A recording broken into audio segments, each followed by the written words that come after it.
Ikalawang kabanata. Ang kapanganakan ni Jesus. Nang mga panahong iyon, ang emperador ng Roma na si Augustus ay gumawa ng kautusan na dapat magpatala ang lahat ng mga mamamayan ng bansang nasasakupan niya. Ito ang kauna-unahang census na naganap ng si Quirinius, ang gobernador sa lalawigan ng Syria. Kaya umuwi ang lahat ng tao sa sarili nilang bayan upang magpalista. Mula sa Nazareth na sakop ng Galilea, pumunta si Jose sa Bethlehem na sakop ng Judea, sa bayang sinilangan ni Haring David, dahil nagmula siya sa angkan ni David. Kasama niya sa pagpapalista ang magiging asawa niyang si Maria, na noon ay malapit ng manganak. At habang naroon sila sa Bethlehem, dumating ang oras ng panganganak ni Maria. Isinilang niya ang panganay niya na isang lalaki. Pinalot niya ng lampi ng sanggol at inihiga sa sabsaban, dahil walang lugar para sa kanila sa mga bahay panuluyan. Nagpakita ang mga anghel sa mga pastol. Malapit sa Bethlehem, may mga pastol na nasa parang at nagpupuyat sa pagbabantay ng kanilang mga tupa. Biglang nagpakita sa kanila ang isang anghel ng Panginoon at nagningning sa paligid nila ang nakakasilaw na liwanag ng Panginoon. Ganoon na lang ang pagkatakot nila. Pero sinabi sa kanila ng anghel, "Huwag kayong matakot, dahil naparito ako upang sabihin sa inyo ang magandang balita na magbibigay ng malaking kagalakan sa lahat ng tao. Sapagkat isinilang ngayon sa Bethlehem sa bayan ni Haring David ang inyong tagapagligtas, ang Kristo na siyang Panginoon. Ito ang palatandaan upang makilala ninyo siya. Makikita ninyo ang sanggol na nababalot ng lampin at nakahiga sa isang sabsaban." Pagkatapos magsalita ng anghel, biglang nagpakita ang napakaraming anghel at sama-sama silang nagpuri sa Diyos. Sinabi nila, "Purihin ang Diyos sa langit. May kapayapaan na sa lupa sa mga taong kinalulugdan niya." Nang makaalis na ang mga anghel pabalik sa langit, nag-usap-usap ang mga pastol.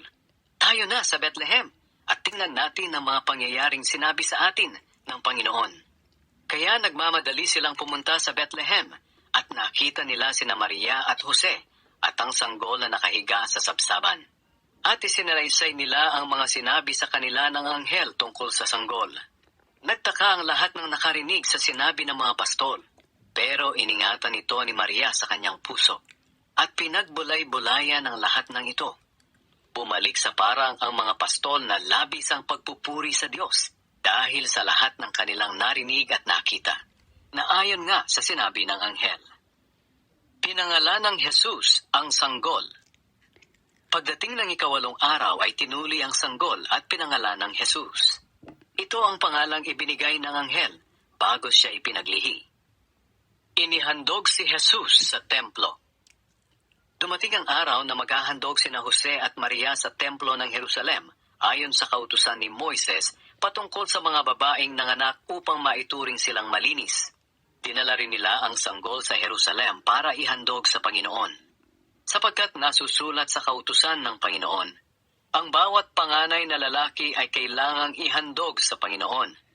At upang maituring na malinis si Maria, naghandog sila ayon sa sinasabi ng kautusan ng Panginoon. Isang pares ng bato-bato o 2 inakay na kalapati. May isang tao roon sa Jerusalem na ang pangalan ay Simeon. Matuwid siya, may takot sa Diyos, at sumasa kanya ang banal na espiritu. Naghihintay siya sa pagdating ng haring magliligtas sa Israel. Ipinahayag sa kanya ng banal na espiritu na hindi siya mamamatay hanggat hindi niya nakikita ang haring ipinangako ng Panginoon. Nang araw na iyon, sa patnubay ng banal na espiritu, ay pumunta siya sa templo. At nang dalhin doon nina Maria at Jose si Jesus upang ihandog sa Panginoon ayon sa kautusan, nakita ni Simeon ang sanggol. Kinargan niya ito at pinuri ang Diyos. Sinabi niya, "Panginoon, maaari niyo na akong kunin na inyong lingkod, dahil natupad na ang pangako niyo sa akin. Mamamatay na ako ng mapayapa, dahil nakita na ng sarili kong mga mata ang tagapagligtas na inihanda ninyo para sa lahat ng tao. Siya ang magbibigay liwanag sa isipan ng mga hindi Hudyo na hindi nakakakilala sa iyo, at magbibigay karangalan sa inyong bayang Israel. Namangha ang ama at ina ng sanggol sa sinabi ni Simeon tungkol sa sanggol. Pinasbasan sila ni Simeon at sinabi niya kay Maria, "Ang batang ito'y itinalaga upang itaas at ibagsak ang marami sa Israel. Magiging tanda siya mula sa Diyos, pero marami ang magsasalita ng laban sa kanya. Kaya ikaw mismo ay masasaktan na parang sinaksak ng patalim ang puso mo." At dahil sa gagawin niya sa templo ang isang babaeng propeta na ang pangalan ay Ana, anak siya ni Phanuel na mula sa lahi ni Asher. Matandang-matanda na siya. 7 taon lang silang nagsama ng kanyang asawa bago siya nabiyuda. At ngayon 84 na taon na siya. Palagi siyang nasa templo. Araw-gabi ay sumasamba siya sa Diyos sa pamamagitan ng pananalangin at pag-aayuno. Lumapit siya ng oras ding iyon kina Jose at Maria at nagpasalamat sa Diyos. At nagsalita rin siya tungkol sa bata sa lahat na naghihintay sa araw ng pagliligtas ng Diyos sa Jerusalem. Nang may sagawa na nina Jose at Maria ang lahat ng dapat nilang gawin ayon sa kautusan ng Panginoon, umuwi na sila sa kanilang bayan sa Nazaret na sakop ng Galilea. Lumaki ang batang si Jesus at naging malakas at napakatalino. At pinagpala siya ng Diyos. Ang batang si Jesus sa templo. Bawat taon pumupunta ang mga magulang ni Jesus sa Jerusalem para dumalo sa pista ng paglampas ng anghel. Nang 12 taon na si Jesus, muli silang pumunta roon, gaya ng nakaugalian nila. Pagkatapos ng pista, umuwi na sila pero nagpaiwan si Jesus sa Jerusalem. Hindi ito namalayan ng mga magulang niya. Ang akala nila ay kasama siya ng iba nilang kababayan na pauwi na rin, kaya nagpatuloy sila sa paglalakad buong araw. Bandang huli ay hinanap nila si Jesus sa kanilang mga kamag-anak at mga kaibigan. Nang malaman nila na wala si Jesus sa kanila, bumalik sila sa Jerusalem para roon siya hanapin. At ng 3 araw, natagpuan nila si Jesus sa templo na nakaupong kasama ng mga tagapagturo ng kautusan. Nakikinig siya sa kanila at nagtatanong. Namangha ang lahat ng nakarinig sa mga isinasagot niya at sa kaniyang katalinuhan. Nagtaka ang mga magulang niya nang matagpuan siya roon. Sinabi ng kanyang ina, "Anak, bakit mo ito ginawa sa amin? Balisang-balisa na kami ng iyong ama sa paghahanap sa iyo." Sumagot si Jesus, "Bakit po ninyo ako hinahanap? Hindi ba ninyo alam na dapat ay narito ako sa bahay ng aking ama?" Pero hindi nila naunawaan ang ibig niyang sabihin. Umuwi si Jesus sa Nazaret kasama ng kanyang mga magulang at patuloy siyang naging masunuring anak. Ang lahat ng bagay na ito ay iningatan ng kanyang ina sa kanyang puso. Patuloy na lumaki si Jesus at lalo pang naging matalino. Kinalugdan siya ng Diyos at ng mga tao. 3 kabanata. Ang pangangaral ni Juan na tagapagbautismo. Noong 15 taon ng paghahari ni Emperador Tiberius, nagsalita ang Diyos kay Juan na anak ni Zacarias doon sa ilang. Si Poncio Pilato ang gobernador noon ng Judea. Si Herodes naman ang pinuno ng Galilea. At ang kapatid niyang si Felipe ang pinuno ng Iturea at Trachonitis. At si Lisanias naman ang pinuno ng Abilenia. Ang mga punong pari noon ay sina Anas at Caifas. At dahil sa sinabi ng Diyos kay Juan, nilibot niya ang mga lugar sa magkabilang panig ng ilog ng Jordan. Nangaral siya sa mga tao na kailangan nilang pagsisihan ng kanilang mga kasalanan at magpabautismo para patawarin sila ng Diyos. Sa ginawa niyang ito, natupad ang isinulat ni Propeta Isaias. Maririnig ang sigaw ng isang tao sa ilang na nagsasabi, "Ihanda ninyo ang daan para sa Panginoon. Tuwirin ninyo ang mga landas na kaniyang dadaanan. Tambakan ninyo ang mga mababang lugar at patagin ang mga bundok at burol. Tuwirin ninyo ang liku-likong daan at ayusin ang mga baku-bakong daan. At makikita ng lahat ng tao ang pagliligtas ng Diyos." Maraming tao ang pumunta kay Juan para magpabautismo. Sinabi niya sa kanila, "Kayong lahi ng mga ahas, sino ang nagsabi sa inyo na makakatakas kayo sa darating na parusa ng Diyos? Kung tunay na nagsisisi kayo sa inyong mga kasalanan, patunayan ninyo ito sa inyong mga gawa. Huwag ninyong isipin na hindi kayo mapaparusahan dahil mula kayo sa lahi ni Abraham. Sapagkat tandaan ninyo, kahit ang mga batong ito'y magagawa ng Diyos na maging mga anak ni Abraham. Ngayon pa lang ay nakaamba na ang palakol sa pagputol sa mga puno. Ang mga punong hindi namumunga ng mabuting bunga ay puputulin at itatapon sa apoy. Tinanong ng mga tao si Juan, "Ano ang dapat naming gawin?" Sumagot siya, "Kung mayroon kayong 2 damit, ibigay ninyo ang isa sa taong walang damit. At kung may pagkain kayo, bigyan ninyo ang walang makain." May mga dumating din na maniningil ng buwis upang magpabautismo. Sinabi nila, "Guro, ano po ang dapat naming gawin?" Sumagot si Juan, "Huwag kayong sumingil ng higit sa dapat singilin." May mga sundalo ring nagtanong sa kanya, "Kami naman po, ano ang dapat naming gawin?" At sinagot niya sila, "Huwag kayong mangingikil sa mga tao, at huwag kayong magpaparatang ng hindi totoo. Makontento kayo sa mga sahod ninyo." Nang marinig ng mga tao ang pangangaral ni Juan, inisip nila na baka si Juan na ang Kristo na hinihintay nila. Pero sinabi ni Juan sa kanila, "Binabautismuhan ko kayo sa tubig, ngunit may isang darating na mas makapangyarihan kaysa sa akin. Ni hindi ako karapat-dapat na maging alipin niya.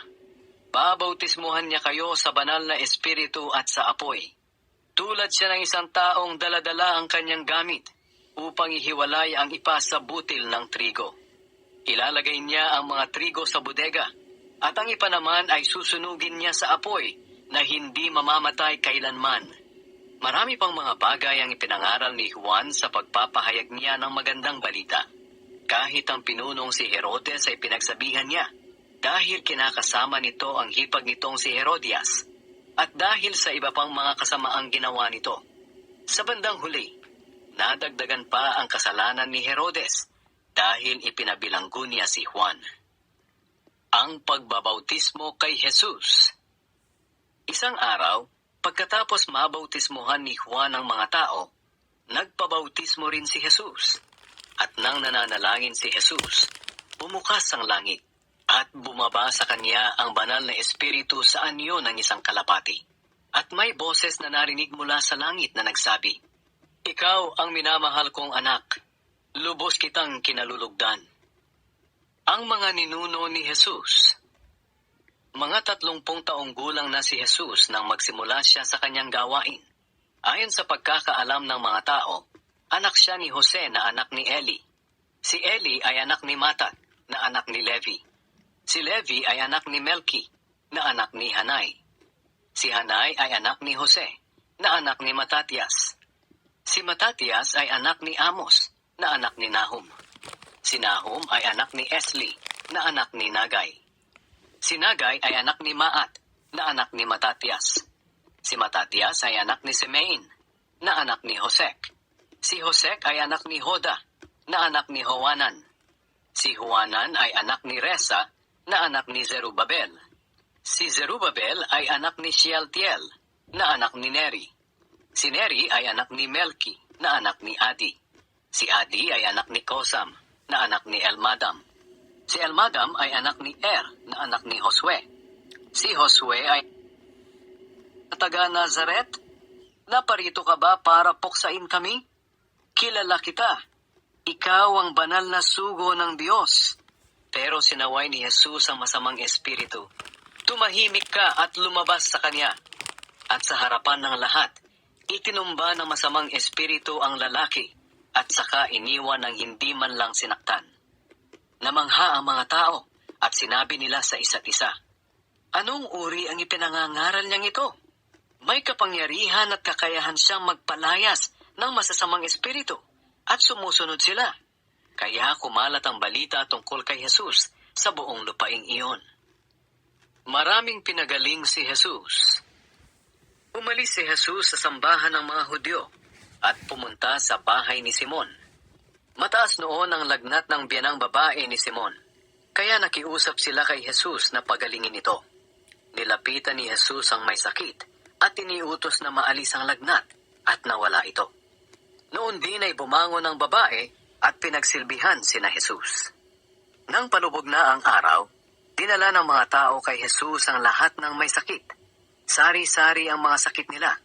Ipinatong ni Jesus ang mga kamay niya sa bawat isa sa kanila at gumaling silang lahat. Pinalabas din niya ang masasamang espiritu mula sa maraming tao. Habang lumalabas ang masasamang espiritu, sumisigaw sila kay Jesus, "Ikaw ang anak ng Diyos!" Pero sinaway sila ni Jesus at pinatahimik dahil alam nilang siya ang Kristo. Kinaumagahan, maagang umalis ng bayan si Jesus at pumunta sa isang ilang na lugar. Hinanap siya ng mga tao at nang makita siya ay pinakiusapang huwag munang umalis sa bayan nila. Pero sinabi sa kanila ni Jesus, "Kailangang ipangaral ko rin ang magandang balita tungkol sa paghahari ng Diyos sa iba pang mga bayan. Dahil ito ang dahilan kung bakit ako isinugo." Kaya nagpatuloy siya sa pangangaral sa mga sambahan ng mga Hudyo sa Judea. 5 Kabanata. Ang pagtawag ni Jesus sa kaniyang mga unang tagasunod. Isang araw nakatayo si Jesus sa baybayin ng lawa ng Genesaret at nagsisiksikan sa kanya ang napakaraming tao upang makinig ng salita ng Diyos. May nakita si Jesus na 2 bangka sa baybayin. Nagbabaan na sa bangka ang mga mangingisda at naghuhugas na ng mga lambat nila. Sumakay siya sa isang bangka at nakiusap kay Simon na may-ari ng bangka na itulak iyon ng kaunti sa tubig. Naupo si Jesus sa bangka at nagturo sa mga tao. Pagkatapos niyang mangaral, sinabi niya kay Simon, "Pumalaot kayo at ihulog ang mga lambat ninyo at makakahuli kayo ng isda." Sumagot si Simon, "Guro, magdamag po kaming ng isda, pero wala kaming nahuli. Pero dahil sinabi ninyo, ihuhulog ko ulit ang lambat." Kaya pumalaot sila at inihulog ang lambat. At napakaraming isda ang nahuli nila hanggang sa halos masira na ang kanilang lambat. Kaya kinawayan nila ang kanilang mga kasama na nasa isa pang bangka para magpatulong.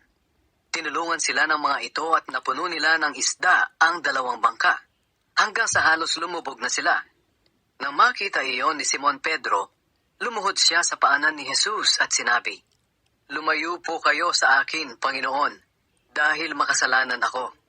Ganito ang naging reaksyon niya, dahil labis siyang namangha, pati na ang mga kasamahan niya sa dami ng nahuli nila. Namangha rin sina Santiago at Juan na mga anak ni Zebedee, na mga kasosyo ni Simon. Sinabi ni Jesus kay Simon, "Huwag kang matakot. Mula ngayon hindi na isda ang huhulihin mo, kundi mga tao na upang madala sila sa Diyos." Nang maitabi na nila ang kanilang mga bangka, iniwan nila ang lahat at sumunod kay Jesus. Pinagaling ni Jesus ang isang lalaking may malubhang sakit sa balat. Isang araw, nang nasa isang bayan si Jesus, lumapit sa kanya ang isang lalaking may malubhang sakit sa balat. Lumuhod ito sa harap niya at nagmakaawa na pagalingin siya. "Panginoon, kung gusto niyo po, mapapagaling niyo ako upang maituring akong malinis." Hinawakan siya ni Jesus at sinabi, "Gusto ko, luminis ka." At gumaling agad ang kanyang sakit. Sinabihan siya ni Jesus, "Huwag mo itong sasabihin kahit kanino. Sa halip pumunta ka sa pari at magpasuri. Pagkatapos maghandog ka ayon sa iniutos ni Moises bilang patunay na malinis ka na." Pero lalo pang kumalat ang balita tungkol kay Jesus. Kaya dumating ang napakarami pang mga tao upang makinig sa mga aral niya at upang mapagaling sa kanilang mga sakit. Pero laging pumupunta si Jesus sa ilang at doon nananalangin. Pinagaling ni Jesus ang isang paralitiko. Isang araw, habang nangangaral si Jesus, may mga Pariseo at mga tagapagturo ng kautusan na nakaupo malapit sa kanya. Nanggaling ang mga ito sa iba't ibang bayan ng Galilea at Judea at maging sa Jerusalem. Taglay ni Jesus ang kapangyarihan ng Panginoon para magpagaling ng mga may sakit. May mga taong dumating na buhat-buhat ang isang lalaking paralitiko na nasa higaan. Sinikap nilang ipasok ito sa bahay upang ilapit kay Jesus, pero hindi sila makapasok dahil sa dami ng tao. Kaya umakyat sila sa bubong at binutasan ito. Pagkatapos, ibinaba nila sa harap ni Jesus ang paralitikong nakahiga sa kanyang higaan. Nang makita ni Jesus ang kanilang pananampalataya, sinabi niya sa paralitiko, "Kaibigan, pinatawad na ang mga kasalanan mo." Sinabi ng mga Pariseo at ng mga tagapagturo ng kautusan sa kanilang sarili, "Sino kaya ang taong ito